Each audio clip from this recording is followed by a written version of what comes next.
خلق السماوات والأرض منها أربعة حرم ذلك الدين القيم فلا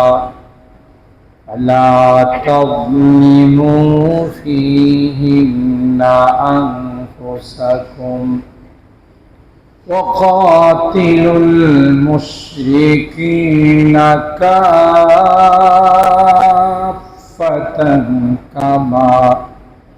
كما يقاتلونكم كافة واعلموا أن الله مع المتقين. وقال النبي صلى الله عليه وسلم إن الزمان استدار كهيئته يوم خلق الله السماوات والأرض منها أربعة حرم بارك الله لنا ولكم في القرآن العظيم ونفعنا وإياكم بالآيات والذكر الحكيم. صدق الله العظيم وصدق رسوله النبي الكريم ونحن على ذلك لمن الشاهدين والشاكرين والحمد لله رب العالمين. محبতের সাথে সকলে দরুদ শরীফ পড়ি। আল্লাহুম্মা সাল্লি আলা মুহাম্মাদিন ওয়া আলা আলি মুহাম্মাদ كما صليت على إبراهيم وعلى آل إبراهيم إنك حميد مجيد. اللهم بارك على محمد وعلى آل محمد كما باركت على إبراهيم وعلى آل إبراهيم إنك حميد مجيد. الحمد لله আল্লাহ পাকের দরবারে লাখো কোটি শুকরিয়া যে রব্বে কায়নাত অন্যান্য জুমার দিনের মতো আজকেও পবিত্র আশুরে হুরুমের অন্যতম একটি মাস যুলকাদ মাসের মাঝামাঝিতে সালাতুল জুমা আদায় করার জন্যে আল্লাহ পাকের ঘরে আমাদেরকে সময় মতো আসার বসার তৌফিক দান করেছেন। তাই রব্বে করিমের দরবারে শুকরিয়া আদায় করে বলি আলহামদুলিল্লাহ। গত জুমায় ওয়াদা ছিল যে এই আশুরে হুরুম যে 4টি মাস 12 মাসের মধ্যে অন্যতম মাস, যাকে কোরআনের ভাষায় আশহুরে হুরুম বলা হয়েছে, অত্যন্ত সম্মানিত মাস। এই মাসগুলো সম্পর্কে কিছু আলোচনা আপনাদের খেদমতে পেশ করবো ইনশাআল্লাহ। সেই আলোকে কোরআনুল কারীমের সূরা আত-তাওবা 36 নম্বর আয়াতে কারিমা তেলাওয়াত করেছি। একটি লম্বা হাদিসের অংশ বিশেষ আপনাদের খিদমতে পাঠ করেছি। আল্লাহ জাল্লা জালালুহু আম্মা নওয়ালুহু আয়াতে কারিমা ইরশাদ করেন ইন্না ইদ্দাতাশ শুহুর ইনদাল্লাহি 12 শাহরান ফি কিতাবিল্লাহ। যেদিন থেকে আসমান আর জমিনকে আমি আল্লাহ সৃষ্টি করেছি, সেদিন থেকে 12 মাসকেও আমি আল্লাহ সৃষ্টি করেছি। সুবহানাল্লাহ। ইয়াউমা খালাকাস সামাওয়াতি ওয়াল আরদ। সে আরবি ক্যালেন্ডার অনুযায়ী আরবি বৎসর শুরু হয় মুহররম মাস থেকে। মুহররম, সফর, রবিউল আউয়াল, রবিউল সানি, জুমাদাল উলা, জুমাদাল উখরা, রজব, শাবান, রমজান, শাওয়াল, যুলকাদ, যুলহজ, এই 12 মাস আল্লাহ বলেন, আমি যেদিন থেকে আসমান জমিন বানাইছি সেদিন থেকে 12 মাসকেও আমি বানাইছি। মিনহা আরবাআতুন হুরুম, এই 12 মাসের মধ্যে আল্লাহ পাক বলেন 4টি মাস যাকে সম্মানিত মাস হিসাবে তার লকব আর টাইটেল দেওয়া হয়েছে। এই মাসগুলো এতটাই সম্মানিত যে মাসগুলোকে জাহিলিয়তের যুগে, বর্বরতার যুগে, যেই সময়ে চতুর্দিকে শিরকের সাইলাব ছিল, গোটা পৃথিবী অন্ধকারাচ্ছন্ন ছিল, অন্ধকারে নিমজ্জিত ছিল, সেই যুগের বর্বর কাফের মুশরিকরাও এই মাসগুলোকে অত্যন্ত তাজিম আর সম্মান করে। সুবহানাল্লাহ। এই মাস শুরু হয় সেই মুহররম দিয়ে, আরবি ক্যালেন্ডারের প্রথম যে মাস মুহররমুল হারাম, এই মুহররম দিয়ে শুরু হয়। এরপরে যুলকাদ, যুলহজ ও রজব। তো যুলকাদ, যুলহজ, মুহররম, রজব, এই 4 মাস এটাকে আশুরে হুরুম বলা হয়। হাদিসে পাকের মধ্যে আসে, কাফের মুশরিকরা যাদের দ্বারা এমন কোনো আচরণ নাই যা প্রকাশ পায় না, মারামারি, কাটাকাটি, হানাহানি, রক্তপাত, হিংসা, বিদ্বেষ, যত রকমের বর্বরতা আছে সব তাদের দ্বারা হতো। কিন্তু যখনই এই মাসগুলো চলে আসতো সবগুলোর থেকে তারা বিরত থাকত। কেন না? যুলকাদ মাসে কোনো রকমের নাফরমানি করা যাবে না, যুলহজ মাসে কোনো রকমের নাফরমানি করা যাবে না, মুহররম মাসে কোনো রকমের নাফরমানি করা যাবে না, গন্ডগোল করা যাবে না, অশৃঙ্খলা বিশৃঙ্খলা সৃষ্টি করা যাবে না, মুহররম মাসে করা যাবে না, রজব মাসে করা যাবে না। উলামায়ে কেরাম জানেন, মিশকাত শরীফের একটি মশহুর হাদিস, হাদিসে ওয়াবদে আব্দুল কাইস গোত্রের কিছু লোকজন মুসলমান হয়ে রজব মাসে আল্লাহর হাবিবের দরবারে আসলেন। এসে আল্লাহর হাবিব, তাদেরকেও আল্লাহর হাবিব স্বাগতম জানাইছেন। হ্যাঁ, মারহাবান বিল কওম গায়রা খাজায়া ওয়ালা নাদামা, এই বলে যে এই জাতি, এই সম্প্রদায়কে মারহাবা, স্বাগতম। অপমান হওয়া ব্যতীত, লজ্জিত হওয়া ব্যতীত তারা উপস্থিত হয়েছে। এরা এসে আল্লাহর হাবিবের দরবারে বলতেছেন, ইয়া রাসূলুল্লাহ, ইন্না লা নাসতাতিউ আন নাতিয়াকা ইল্লা ফি শাহরিল হারাম, ফাবাইনানা ওয়া বাইনাকা হাযাল হাইয়্যু মিন কুফফারি মুদার। ওগো আল্লাহর হাবিব, মুসলমান তো হয়েছি আমরা আগেই, কিন্তু আপনার দরবারে আমরা উপস্থিত হতে পারি না। আমরা আপনার কাছে আসতে হলে একটা এলাকা পাড়ি দিয়ে আসতে হয়। মুদার গোত্র, এরা বড় খারাপ, ডাকাত, এদের মধ্যে মারামারি, কাটাকাটি এদের চিরাচরিত অভ্যাস, ডাকাতি করা, মারামারি করা।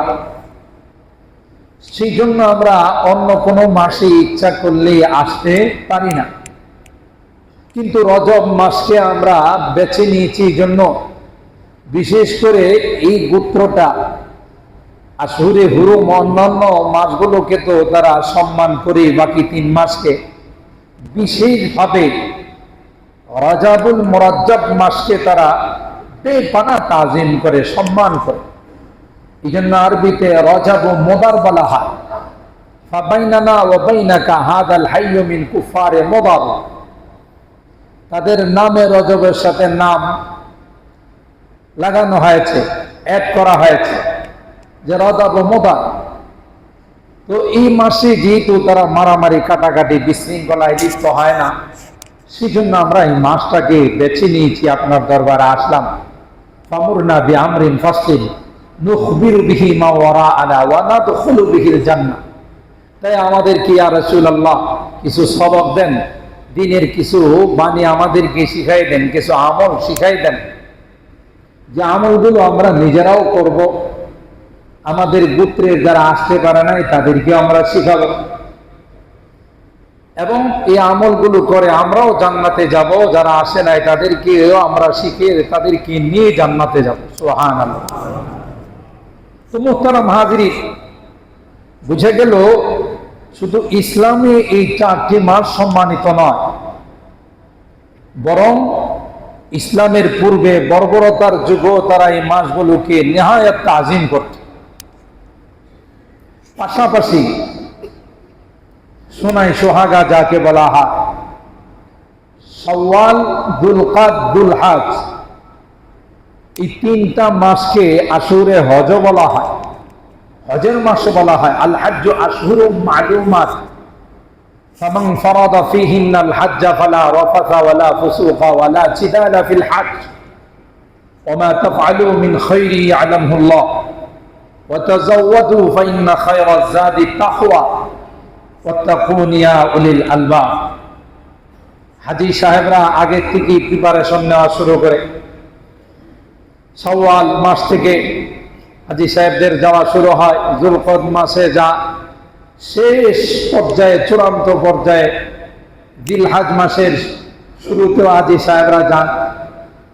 এর আগে পৃথিবীর সব জায়গা থেকেই আশেকে বাইতুল্লাহ, আল্লাহর আশেক যারা, বাইতুল্লাহর আশেক যারা, বাইতুল্লাহর মুসাফির যারা, তারা এই গুরুত্বপূর্ণ ইসলামের বিধান, ইসলামের একটি গুরুত্বপূর্ণ স্তম্ভ হজ্জে বাইতুল্লাহ, হজ ব্রত পালন করার জন্য প্রস্তুতি নেওয়া শুরু করে। এই জন্য এই 3 মাসকে হজের মাস বলা হয়েছে, শাওয়াল, যুলকাদ, যুলহজ।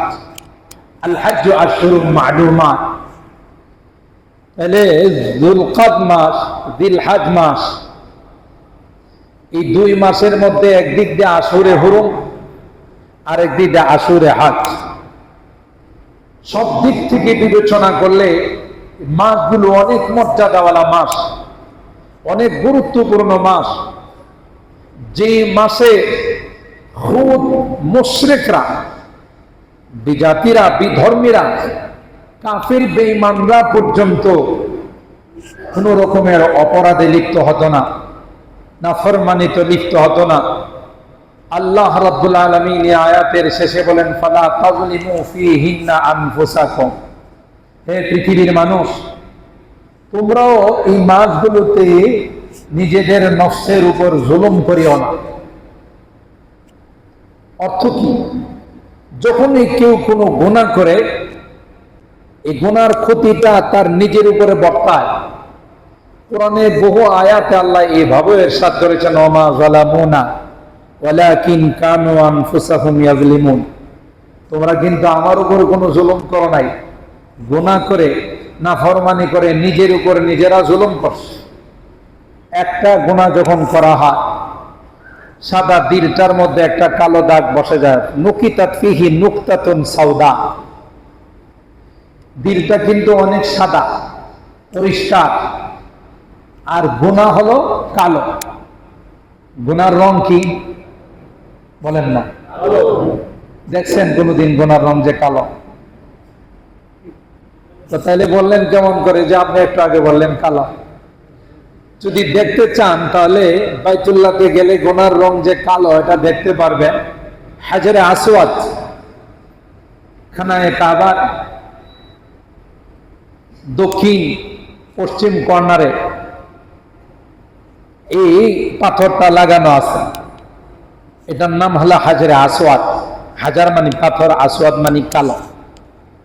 আসলে এটার নাম হাজরে আসওয়াদ ছিল না, এটার নাম ছিল হাজরে আবিয়াদ, সাদা পাথর। এটা দুনিয়ার কোনো পাথর নয়, এটা জান্নাতি পাথর। জোরে সুবহানাল্লাহ বলেন।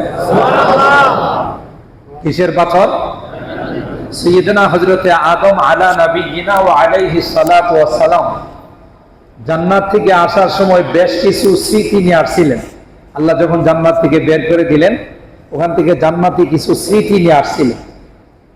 এগুলো কিতাবে আছে, হাদিসের মধ্যে আছে। এর মধ্যে একটা অন্যতম স্মৃতি ছিল এই পাথর, সাদা ফকফকে ছিল। আরেকটা স্মৃতি ছিল হযরতে মুসা আলাইহিস সালাতু ওয়াস সালামের লাঠি, যে লাঠি জমিনে সারলে কি হয়ে যেত? ইযা হিয়া হাইয়াতুন তাসআ ফাইদা হিয়া সুবানুম মুবিন, বিশাল আকৃতির সাপ হয়ে যেত। এটাও কোনো দুনিয়ার লাঠি নয়। হযরত আদম আলাইহিস সালাম জান্নাত থেকে আসার সময় এই জান্নাতি লাঠি নিয়ে আসছিলেন। এই লাঠি পরস্পরা ক্রমান্বয়ে এক নবীর থেকে আরেক নবী আস্তে আস্তে হযরতে মূসা আলাইহিস সালামের শ্বশুর হযরতে শুআয়ব আলাইহিস সালাম, শ্বশুরে হযরতে মূসার কাছে যখন মেয়ে বিয়ে দিলেন, মেয়ে বিয়ে দিয়ে যখন রুখসতি করলেন, বিদায় দিলেন, তখন জামাইয়ের হাতে তিনি কি করলেন? এই লাঠিটা তুলে দিলেন আর বললেন, বাবা এই লাঠিটা আমিও নবীদের কাছ থেকে পাইছি, তোমারে আমি এটা সুপুর্দ করে দিলাম। এটা কিন্তু দুনিয়ার লাঠি নয়, এটা জান্নাতি লাঠি। এই জন্য এই লাঠি ছেড়ে দিলে হয়ে যেত বিশাল সাপ, হাতে নিলে হয়ে যেত লাঠি। আজওয়া খেজুর খান না? আজওয়া খেজুর আছে না মার্কেটে, কালো করে আজওয়া খেজুর। তিরমিজি শরীফের হাদিস, আল আজওয়াতু মিনাল জান্নাহ। আজওয়া খেজুর এটা জান্নাতি খেজুর। সুবহানাল্লাহ বলবেন না? সুবহানাল্লাহ। মাঝে মধ্যে আজওয়া খেজুর নিয়তি কিনবেন, মার্কেটে গেলে পাওয়া যায়। আজওয়া খেজুর নিয়তি কিনবেন যে আল্লাহ দুনিয়াতে আমার পয়সা দিয়ে কিনে খাইতেছি, ওখানে গিয়ে কিন্তু পয়সা দিয়ে কিনবো না, আপনার আমার ফ্রি দেওয়া লাগবে। কথা কয় না যে আল্লাহ আমাকে ফ্রি খাওয়াবেন, জান্নাতে কি আল্লাহ বিনিময় নেবেন না, ফ্রি খাওয়াবেন। সব কিছু আল্লাহ ফ্রি দিবেন। তিরমিজি শরীফের হাদিস, আল আজওয়াতু মিনাল জান্নাহ। এই আজওয়া খেজুরটাও জান্নাতি খেজুর। হযরত আদম আলাইহিস সালাম আসার সময় এই খেজুরটা নিয়ে আসছিলেন। এটার বিচির থেকে যা হচ্ছে এটা হলো আজওয়া খেজুর, আল আজওয়াতু মিনাল জান্নাহ। আরো কিছু স্মৃতি আছে, যাই হোক। তো হযরতে আদম আলা নবিয়িনা ওয়া আলাইহিস সালাতু ওয়াস সালাম এই পাথরটা নিয়ে আসছিলেন জান্নাত। এটা সাদা পাথর ছিল। খানায় কাবার এই কর্নারে যখন এটা ফিট করে দেওয়া হলো, মানুষ যখন তাকে স্পর্শ করে, চুম্বন করে, সাথে সাথে পাথরের মধ্যে আল্লাহ এমন অলৌকিক শক্তি দিয়েছেন, কুদরতি শক্তি দিয়েছেন, স্পর্শ করার সাথে সাথে, চুম্বন করার সাথে সাথে তার সমস্ত গুণাগুলো চুম্বকের মতো টেনে নিয়ে যায়। এই পাথরের মধ্যে আল্লাহ ক্ষমতা রাখছে। এই জন্য দেখা যায় হজ উমরাতে গেলে এখানে কোথাও এতটা ভিড় নাই যে ভিড় হাজরা আসওয়াদের মধ্যে। হাজরা আসওয়াদের মধ্যে এত ভিড়, আর জান দিয়ে হলে অনেকে চুমো খাইতে চায়। আপনি চুমো খাইলেও আপনার গুনাহ চুম্বকের মতো নিয়ে যাবে। না খায়া দূরের থেকে যদি এইভাবে ইসলামিল হাজরিল আসওয়াদ দূরের থেকে যদি সালাম দিয়ে এভাবে হাতে চুম্বন করেন, তখনও আপনার গুনাহ ওইভাবে টেনে নিয়ে যাবে। সুবহানাল্লাহ। আর আপনি এখানে চুমো খাইতে যাবেন, হয় আপনার জান যাবে, না হয় আরেকজনের জান যাবে। আর ইদায়ে মুসলিম হারাম। একজন মুসলিম আরেকজন মুসলিমকে কষ্ট দেওয়া ঠিক নাই। যাবেন সব কামাইতে, আরেকজনকে কষ্ট, হয় কেউ মারা পড়বে, হয় কেউ আপনার পায়ের নিচে পড়বেন, না হয় কেউ আপনার এই কোণের নিচে পড়বে।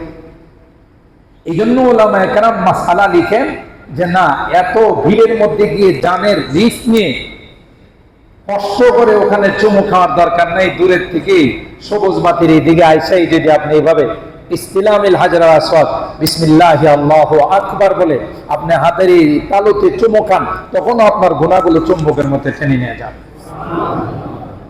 তাইলে এখন আপনি এই পাথরের দিকে তাকাইলে, আমি একবার এই পাথরকে সহজে চুমু দেওয়ার একটা সুযোগ পাইছিলাম, তখন খেয়াল করলাম যে এটা যে আবিয়াত ছিল, এখন কি আসওয়াদ কালো। দেখলাম ঠিকই এটা খয়েরের কালারের মতো কালো হয়ে গেছে, অথচ এই পাথরটা ছিল সাদা। মানুষের গুনাহগুলো চুষতে চুষতে এই পাথর এখন হয়ে গেছে কালো। বোঝা গেল গুনাহ আসলে কি কালো, গুনাহ কি নয়, সাদা নয়। তো মানুষ যখন গুনাহ করে, গুনাহ করলে তার কলবের মধ্যে নুকিতাত ফিহি নুকতাতুন সাওদা, একটা কালো দাগ কলবের মধ্যে বসে যায়। এই দাগ যদি সাথে সাথে পরিষ্কারের ব্যবস্থা করা না হয়, তাহলে দাগ পড়তে পড়তে পড়তে পড়তে সাদা কলবটা আস্তে আস্তে কালো হয়ে যায়। কাল্লা বাল ওয়ানা আলা কুলুবিহিম মা কানু ইয়াকসিবুন। কোরআনে আল্লাহ তাই বলেন যে তাদের কলবের মধ্যে গুনার মরিচা পড়ে গেছে। তো এই কলবটাও সাদা, গুনার কারণে কলবটার মধ্যে আস্তে আস্তে কালো দাগ বসতে বসতে বসতে বসতে যদি এটাকে পরিষ্কার না করা হয়, গুনার ময়লা আবর্জনাগুলো যদি কলব থেকে দূর না করা হয়, এই কলব আস্তে আস্তে ক্যান্সারে আক্রান্ত হয়ে যায়। ওই কলবের মধ্যে নামাজ ভালো লাগে না, দ্বীনের কথা ভালো লাগে না, কোরআন তেলাওয়াত ভালো লাগে না, বিভিন্ন রকমের কোরআনী আইন ভালো লাগবে না, বরং এই ক্যান্সার হওয়ার কারণে কোরআনের বিরুদ্ধে যা আছে সেটাই তার কাছে ভালো লাগে। ঠিক কিনা বলেন? আমরা ইমানি দায়িত্বে কোরআনের বিরুদ্ধে যে সকল নারী সংস্কার কমিশন যে সকল সুপারিশ করেছে, আমরা সুশৃঙ্খল ভাবে শান্তিপূর্ণ ভাবে এগুলো পরিবর্তন করার জন্য প্রতিবাদ জানাইছি, আবেদন জানাইছি। ঠিক কিনা বলেন? আপনারা টকশোর মধ্যে ঢুকলে দেখবেন এরকমের ক্যান্সারে আক্রান্ত বহু রোগী টকশোর মধ্যে আয়সা বলা শুরু করছে যে এটা নিয়ে তাদের এত মাথা ব্যথা কেন, যারা এগুলো নিয়ে প্রতিবাদ করে তাদের এত মাথা ব্যথা কেন, এগুলো নিয়ে কেন কথা বলতে হবে? আসমান জমিনের মধ্যে আর কোনো বিষয় নাই। বরং যারা এগুলো নিয়ে কথা বলছে তাদেরকে তুচ্ছ তাচ্ছিল্য করে মোল্লা তন্ত্র আরো কত কিছু মুখ দিয়ে বের হচ্ছে, নিঃসন্দেহে মনে করতে হবে সেও এক ক্যান্সারে আক্রান্ত হয়। আচ্ছা বলুন তো দেখি, কোরআনের বিরুদ্ধে কিছু হবে, ইসলামের বিরুদ্ধে কিছু হবে, আর আমরা চুপচাপ বসে থাকবো, এটা কি এই উম্মতের বৈশিষ্ট্য?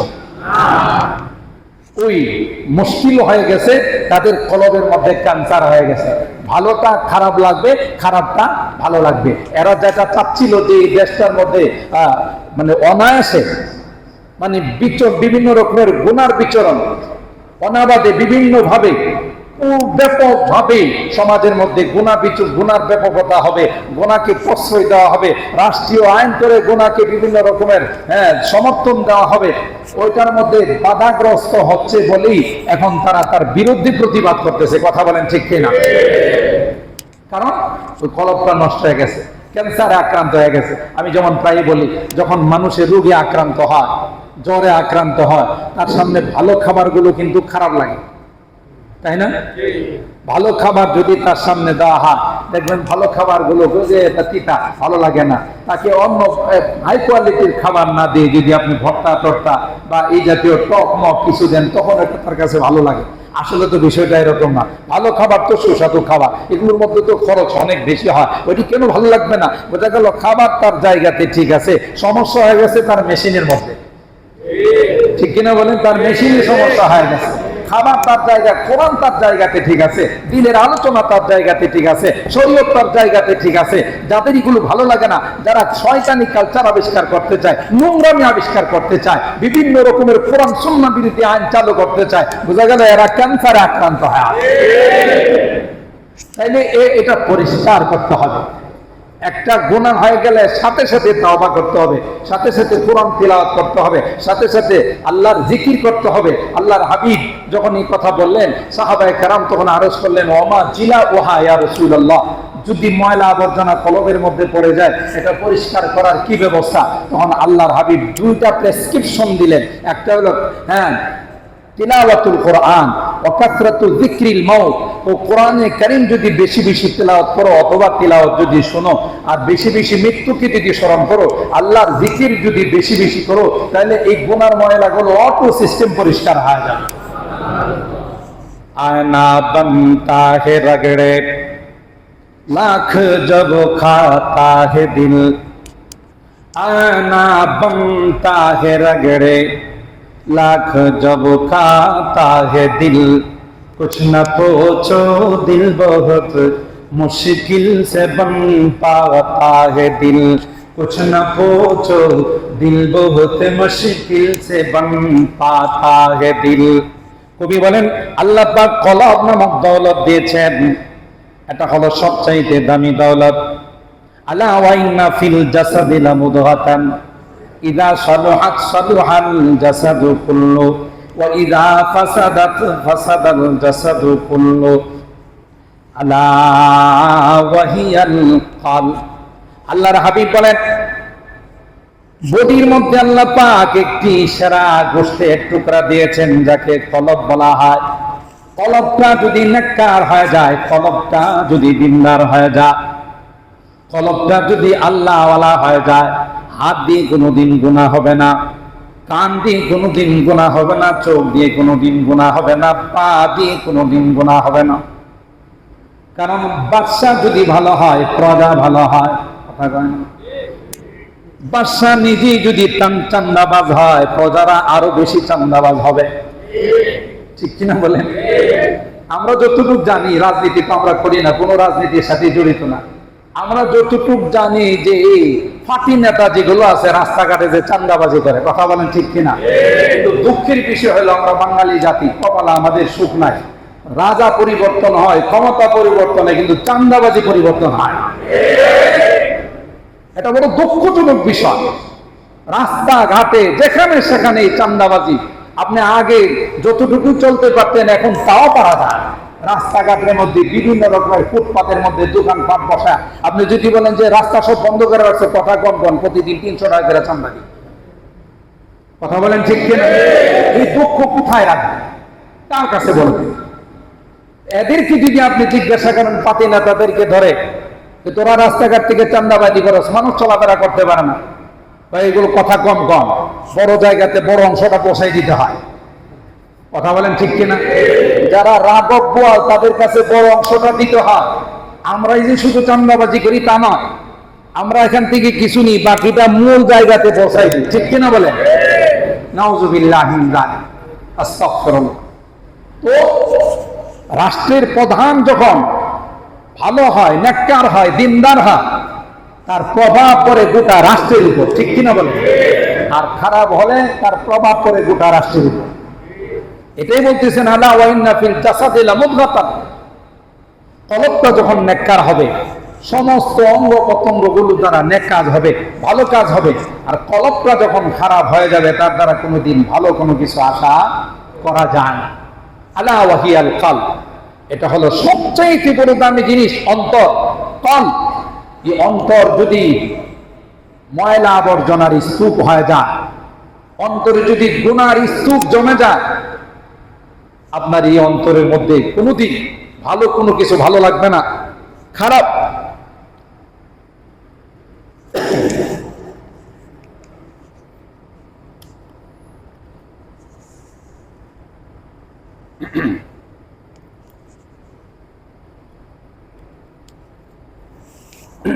বরং উল্টা, খারাপ গুলো আপনার কাছে ভালো লাগবে, গুনাহগুলো আপনার কাছে ভালো লাগবে। যদি ময়লা আবর্জনা পড়ে যায়, দ্রুত সেটাকে পরিষ্কার করতে হবে। পরিষ্কার করার মেডিসিন হলো 1 নম্বর তিলাওয়াতুল কোরআন, কোরআনে কারীমের তিলাওয়াত করা অথবা শোনা। 2 নম্বর হলো বেশি বেশি আল্লাহর জিকির করা এবং বেশি বেশি মৃত্যুর স্মরণ করা। এটা হলো মেডিসিন, সবচেয়ে কার্যকর মেডিসিন, কলব পরিষ্কার করা। আর যেই কলব পরিষ্কার হয়ে যাবে, এই কষ্টের মাধ্যমে, মুজাহাদার মাধ্যমে, এই কলব নিয়ে যখন আপনি নামাজে দাঁড়াবেন, স্বয়ং আল্লাহকে আপনি দেখতে পাবেন। সুবহানাল্লাহ। আল্লাহকে আবার দেখা যায়, মানে মনের অবস্থাটা আপনার এরকম হয়ে যাবে, আপনি ইবাদতের মজা পাবেন, মনে হবে যে স্বয়ং আল্লাহর সামনে আপনি দাঁড়িয়ে আছেন। সুবহানাল্লাহ। লাকা তু'মাল ঈমান মান রাদিয়া বিল্লাহি রাব্বা ওয়া বিল ইসলামি দীনা ওয়া বি মুহাম্মাদিন নাবিয়্যা ওয়া রাসূলা। ইবাদতের মজা পায়, আল্লাহর নবী বলতেছেন, যাদের ভিতরে পূর্ণাঙ্গ আল্লাহর ইয়াকিন, বিশ্বাস, আল্লাহকে রব বলে মেনে নিয়েছেন, নবীকে রাসূলকে নবী বলে আমার নবী বলে আমি স্বীকার করে নিয়েছি, আর ইসলামকে আমার ধর্ম বলে আমি স্বীকার করে নিয়েছি, এরাই ইবাদতের মজা পায়।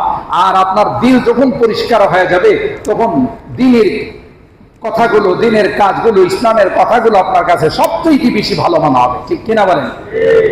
এটাই কবি বলতেছেন, আয়না বানতা হে রগড়ে লাখ জব খাতা হে দিল।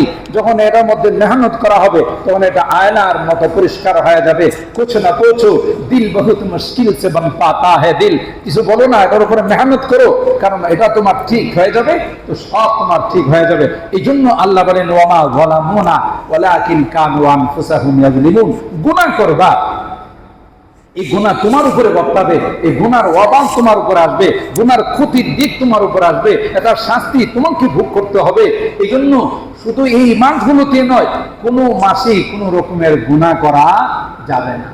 এর সূত্র ধরেই আল্লাহর হাবিব বলেন, আল মালুস সালেহ লিররাজুলিস সালেহ, ব্যক্তিটা যদি নেককার হয়, ব্যক্তিটা যদি দিনদার হয়, ব্যক্তির কলব যদি পরিষ্কার হয়, তার কাছে যত রকমের মাল আসবে এই মালগুলো নেককার হয়। সুবহানাল্লাহ। ভালো মানুষের মাল খারাপ পথে যায় না। আর যারা খারাপ পথে ইনকাম করে, খারাপ রাস্তায় এই মাল কামাই করে, তাদের মাল খারাপ রাস্তায় যায়, ভালো রাস্তায় খুব কম লাগে। কারণ এটা আল্লাহর দেওয়া আমানত, আল্লাহর দেওয়া দান। আল্লাহ যাদেরকে ইচ্ছা করেন তাদেরকে দিয়ে ভালো কাজে এই মাল লাগান। শর্ত হলো আগে নিজে ভালো হতে হবে, নেককার হতে হবে, দিনদার হতে হবে। কোরআনে কারীমে আল্লাহ জাল্লা জালালুহু ইরশাদ করেন, ইয়া আইয়ুহাল্লাযীনা আমানু লা তুলহিকুম আমওয়ালুকুম ওয়ালা আওলাদুকুম আন যিকরিল্লাহ ওয়া মান ইয়াফআল যালিকা ফাউলাইকা হুমুল খাসিরুন। হে ঈমানদারগণ, তোমাদের মাল দৌলত, তোমাদের আওলাদ ফরজান্দ, তোমাদেরকে যেন আল্লাহর দ্বীন থেকে গাফিল করতে না পারে, আল্লাহ থেকে যেন সরাইতে না পারে, আল্লাহর জিকির থেকে যেন গাফিল করতে না পারে। আর যদি তাই হয়, তোমার ধন সম্পদ আওলাদ অর্জনের কারণে যদি তুমি দ্বীনের আমল করতে না পারো, দ্বীনের উপরে চলতে না পারো, এ আসার পরে যদি তোমার গুনার স্পৃহা আরো বেড়ে যায়, আর তোমার এই মালগুলো যদি গুনার কাজে লাগে, তাইলে মনে রাখবে ফাউলাইকা হুমুল খাসিরুন, তারাই কিন্তু সবচেয়ে বড় ক্ষতিগ্রস্ত। ও আনফিকু মিম্মা রাযাকনাকুম, তুমি খরচ করো তোমার দেওয়া মাল সম্পদ, যা আল্লাহ তোমাকে, আল্লাহর দেওয়া রিজিক, আল্লাহ যা তোমাকে দিয়েছেন এর থেকে তুমি খরচ করো। আনফিকু মিম্মা রাযাকনাকুম মিন ক্বাবলি আইয়াতি আহাদাকুমুল মাউত, ওই মৃত্যুর আওয়াজ আসার আগে, মৃত্যুর ঘন্টা বাজার আগে তুমি কাজ করো। ওই সময় আসলে কিন্তু আর সুযোগ দেওয়া হবে না। আইয়াতি আহাদাকুমুল মাউত, তখন কিন্তু তুমি আফসোস করবে, বলবে, আফসোস করে বলবে, ফায়াকুলা রাব্বি লাউলা আখারতানি ইলা আজালিন করিব ফাআসাদদাকা ওয়া আকুম মিনাস সালিহিন। হে আল্লাহ, আমাকে কি আর কিছুদিন সময় দেওয়া যায় না? আমার হায়াতটা কি আর একটু বাড়িয়ে দেওয়া যায় না? কি করবা? কই তোমার রাস্তায় খরচ করে, দ্বীনের রাস্তায় খরচ করে আমি নেককার হয়ে জান্নাত কামাই করে আমি আসবো। আল্লাহর পক্ষ থেকে স্পষ্ট তাকে ঘোষণা দেওয়া হবে, ওয়ালা ইউআখিরুল্লাহু নাফসান ইযা জাআ আজালুহা। না না, সিস্টেম না, এটা সিস্টেম বহির্ভূত ফরিয়াদ। সময় যাদের শেষ হয়ে যায় তাকে আর এক মুহূর্ত সময় দেওয়া হয় না। ইযা জাআ আজালুহা আল্লাহু খাবীরুম বিমা তা'মালুন। হাদিসে পাকের মধ্যে আল্লাহর হাবিব বলেন, ইয়াকুলু ইবনে আদম মালি মালি, মানুষ শুধু বলতে থাকে এই দোকান আমার, এই মার্কেট আমার, এই টাওয়ার আমার, এই বিল্ডিং আমার, এই গাড়ি আমার, সব শুধু আমার আমার বলে দাবি করতে থাকে। আরে বোকা, আল্লাহর হাবিব বলেন এগুলো কোনোটাই তোমার না। যেগুলো তোমার দাবি করতেছো একটাও তোমার না। তুমি বেশির থেকে বেশি দাবি করতে পারো কবরস্থানে গিয়ে যে 3.5 হাত জায়গার দিকে ইশারা করে বলতে পারো যে এই জায়গাটা আমার। কথা বলেন ঠিক কিনা? এই জায়গাটা আমার, এতটুকুন বলতে পারো। তুমি অট্টালিকার মালিক, টাওয়ারের মালিক, বহু টাওয়ারের মালিক, এটা আমার চোখের সামনে দেখা। শ্বাস চলে গেছে, আমাকে ফোন দিয়ে বললেন যে আপনি একটু আসেন, বেশি দূরে না, পাশাপাশি। কেন আসতে হবে? তো যে আমার শ্বশুরের অবস্থা বেশি ভালো না। তো গিয়ে দেখলাম, যখন বসে ওনার সাথে আমাদের খুব ভালো সম্পর্ক ছিল, বিশাল টাওয়ারের মালিক। গিয়ে দেখলাম যে সব দিক দিয়া না, নাই, মনে হয় চলে গেছে। বললাম মনে হচ্ছে তিনি নাই। তারপরে একজন ডাক্তার চেক আপ করলে বোঝা যায়। সাথে সাথে আমাকে কি বলে জানেন? পর্দার আড়াল থেকে জানকেন, দ্রুত কয়েকজন ডাক দিয়ে লাশটা গ্যারেজে নামান। আমি বললাম এখনো তো নিশ্চিত না উনি আসে না গেছে, একটু ডাক্তারি পরীক্ষা হয়ে যাক, তারপরে লোকজন আসলে নিচে নামানো যাবে। না না, বাচ্চারা ভয় পাইতেছে, তাড়াতাড়ি তাকে নামান। আহা, আপনি চিন্তা করছেন, নিজের রক্ত পানি করে, মাথার ঘাম পায়ে ফেলে এই টাওয়ার বানাইছে আমাদের চোখের সামনে। জীবনে অনেক কিছু খাইতে চাইলেও খায় নাই, বহু কষ্ট করে 2টা টাওয়ার বানাইছে। আজকে সাথ দেওয়ার সাথে সাথে টাওয়ারের যারা মালিক হয়েছে এরা বলতেছে তাড়াতাড়ি তাকে গ্যারেজে নামান। কার জন্য করবেন? এই তো আপনার কিছুই না, আপনার মৃত্যুর পরে আপনাকে আধা ঘন্টা থাকার এখানে পাওয়ার দেওয়া হবে না, আধা ঘন্টা থাকার পারমিশন হবে না। ঠিক কিনা বলেন? আমরা তো ধোকার দুনিয়াতে আছি। কোন জায়গাটা রাখবেন আপনার লাশ? গ্যারেজে ফেলাই দিবে। বললাম যে একটু অপেক্ষা করেন, লোকজন আসো, একটু চেক করাও। তো কোনো সময় নাই, দ্রুত নামান, আমার বাচ্চারা ভয় পাইতেছে। আফসোস, কার জন্য আপনি জীবন পানি করলেন, জীবন শেষ করলেন? আপনার শ্বাসটা যাওয়ার পর 1 সেকেন্ড আপনাকে থাকার অনুমতি দেয় না। এই জন্য আল্লাহর হাবিব বলেন, তুমি কাকে তোমার মাল বলো যে তোমার মাল তোমার মাল না? ইল্লা মা আকালতা ফাআফনাইতা, যা খাইছো কিছুদিন এটা তোমার মাল বলতে পারো। আও লাবিস্তা ফাআবলাইতা, অথবা পোশাক আশাক পরছো কিছুদিন, এটা তোমার মাল দাবি করতে পারো। আও তাসাদদাকতা ফাআমজাইতা, অথবা আল্লাহর ব্যাংকে কিছু জমা রাখছো, এটাকে তোমার মাল বলতে পারো। ওমা সিওয়া যালিকা, আর বাকি যা আছে একটাও তোমার মাল হিসেবে তুমি দাবি করতে পারো। ঠিক কিনা বলেন মুহতারাম হাজিরিন?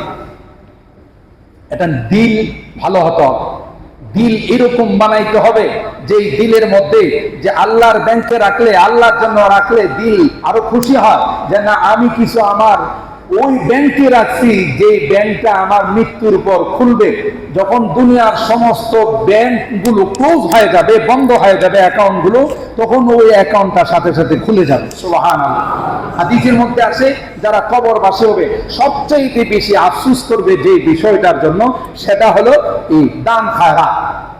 আল্লাহর কাছে ফরিয়াদ করবে যে আল্লাহ আমাকে একটু বাঁচান, আমার তো বহু সম্পদ রেখে আসছে, আমি একটু মসজিদে দিয়ে আসি, মাদ্রাসায় দিয়ে আসি, নেক কাজে কিছু খরচ করে আসি। দ্বিতীয়বার কি আসার আর সুযোগ হবে? মুহতারাম হাজিরিন, এটা ওয়ান টাইম। যারা চলে যায় আর দ্বিতীয়বার কোনোদিন পৃথিবীতে আসে না, আসার কোনো সুযোগ হয় না।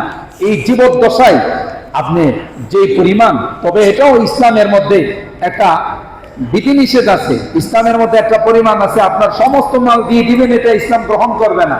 অর্ধেক মাল দিয়ে দিবেন, এটাও ইসলাম গ্রহণ করবে না। ফুলুস বলে যে তুমি যদি দান করতে চাও, তোমার যদি মন চায়, তুমি যদি আল্লাহর ব্যাংকে রাখতে চাও, তাহলে তোমার গোটা মালকে 3 ভাগ করে 1 ভাগ দান করতে পারবে, আর 2 ভাগ তোমার পরিবার পরিজনদের জন্য রেখে আসতে হবে।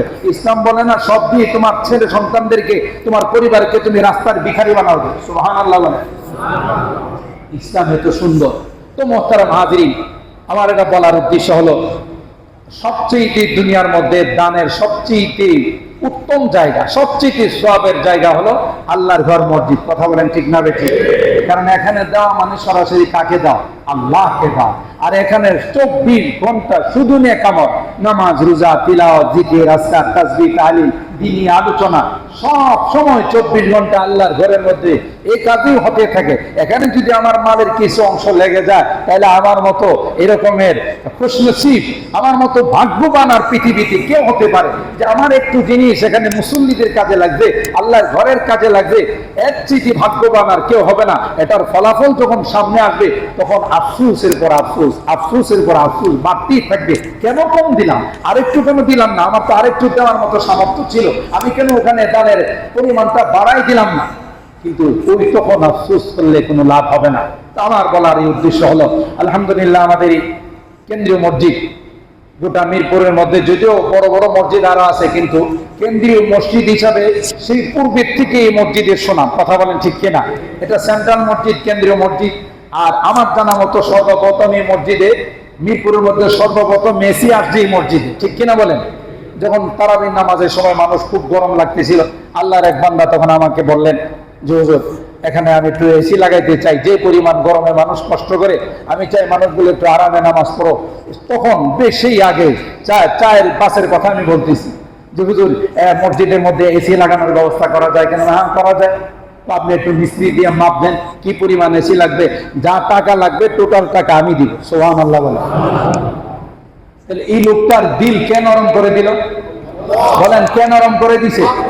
আল্লাহ নরম করে দিছেন। তখনকার টাকারও মূল্য ছিল, অনেক মূল্য ছিল টাকা।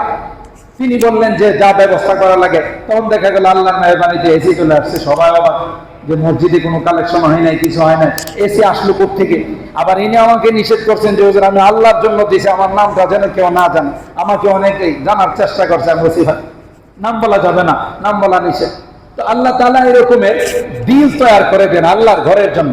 যখন মসজিদে মার্বেলের কাজ হবে, তো মার্বেল তো অনেক দামি জিনিস।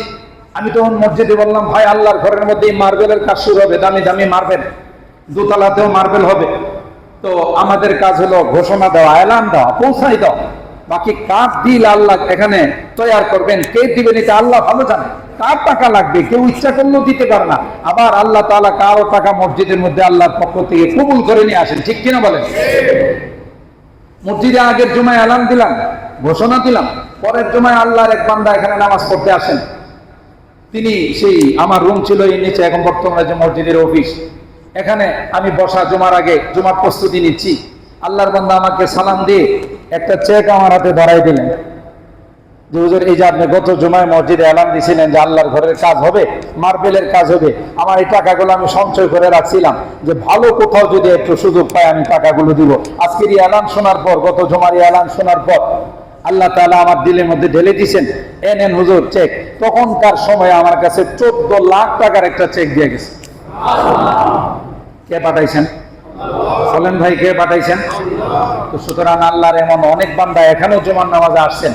আল্লাহ তাআলা যাকে অজস্র পরিমাণে সম্পদ দিয়েছেন, অজস্র পরিমাণে টাকা পয়সা দিয়েছেন, এই টাকাগুলো যদি আপনি আল্লাহর ব্যাংকে একটু রেখে যেতে পারেন, তাহলে আপনার মতো ভাগ্যবান কেউ হতে পারে না। আমাদের এই এসিগুলো, পাঁচটনি এসিগুলো অনেকগুলো নষ্ট হয়ে গেছে। যেমন আপনারা এখন হয়তো অনেকে গরম অনুভব করতেছেন, আমি ঘামতেছি, তো অনেকে হয়তো গরম অনুভব করতেছেন। মানুষের যখন ভিড় হয়ে যায় এই এসিগুলো তখন কাজ করে না, যদিও পাঁচটনি এসি, কয়েকটা এসি হয়তো কাজ করে, বাকি এসিগুলো অনেক পুরাতন হয়ে গেছে। সার্ভিসিং করার পরও, বারবার সার্ভিসিং করার পরও এগুলো ঠিক মতো কুল হচ্ছে না, ঠান্ডা হচ্ছে না। আমাদের 4-5টা এসির দরকার আল্লাহর ঘরের জন্য, আল্লাহর ঘরের মেহমানদের জন্য, মুসল্লিদের জন্য, নামাজের জন্য। আমি এই এলানটা আপনাদের কাছে আজকের জুমায় পৌঁছায় দিলাম। আল্লাহ জানি না কার মালের মধ্যে আল্লাহ তাআলা এই এলান কবুল করবেন, আল্লাহর ঘরের জন্য সেটা কবুল করবেন। আমি জানি এখানে এরকমের দিলওয়ালা অনেক মানুষ আছেন, এরকম মালওয়ালা অনেক মানুষ আছেন। ইচ্ছা করলে একটা 5 এসি দিতে পারেন, সর্বোচ্চ 2 থেকে 2.5 লাখ টাকা হয়তো তার ভালো মানের এসি নিয়ে আসলে 2-2.5 লাখ টাকা তার মূল্য হতে পারে। অথবা কেউ যদি মনে করেন ফুলটা আপনি দিতে পারবেন, আপনি এখানে 20,000 টাকা দিয়ে যেতে পারেন যে এসি বাবদ আমি 20,000 টাকা দিয়ে গেলাম, এসি বাবদ আমি 30,000 টাকা দিয়ে গেলাম। আমরা এই সবগুলোকে মিলায়া কমিটি এখানে নতুন নতুন কিছু এসি যখন লাগানো হবে রমজান মাস সহ বিভিন্ন সময় আমাদের মসজিদে, আর এই ফ্যানগুলো চালানোর দরকার হবে না, পুরো মসজিদই ঠান্ডা হয়ে যাবে ইনশাআল্লাহ। আর আপনার এই এসি যতদিন থাকবে, সেই এসির বাতাসে যারা নামাজ পড়বে, তিলাওয়াত করবে, দ্বীনি আলোচনা করবে, এগুলোর সবগুলোর সব আপনার এখানে যে কিছু আপনি কিছু শরীক হলেন, আপনার আমলনামায় পৌঁছেই থাকবে। সুবহানাল্লাহ। তো মোহতারাম হাজিরিন, আমি আপনাদের কাছে দোয়ার জন্য দোয়াও করবেন। আর আল্লাহ যাদেরকে মাল দৌলত দিয়েছেন আল্লাহর ঘরের জন্য, আমি আশা করি আপনারা কোনো বাধ্যবাধকতা নাই, যারা পারেন পুরো একটা এসির দামে দিলেন, আর যাদের পক্ষে সম্ভব হয় না 50,000, 20,000, 30,000 টাকা করে আপনি আমাদের এখানে দিয়ে অফিসের মধ্যে দিয়ে মানি রসিদ নিয়ে যাবেন। ইনশাআল্লাহ আপনার এই টাকাটা এসির মধ্যেই লাগবে, মসজিদের কাজেই লাগবে ইনশাআল্লাহ। এটা আপনি 100% নিশ্চিত থাকেন, তাহলে আপনার এই একটা দান আল্লাহর অ্যাকাউন্টের মধ্যে জমা হয়ে যাবে। আল্লাহ রাব্বুল আলামিন আমাদেরকে যা শুনলাম এই নেক কাজের একটা সুযোগ চলে আসছে, আমরা যেন এটাতে অংশগ্রহণ করতে পারি। আল্লাহ পাক আমাদের তৌফিক দান করুন, আমিন। ওয়া আখিরু দাওয়ানা আনিল হামদুলিল্লাহি রাব্বিল আলামিন।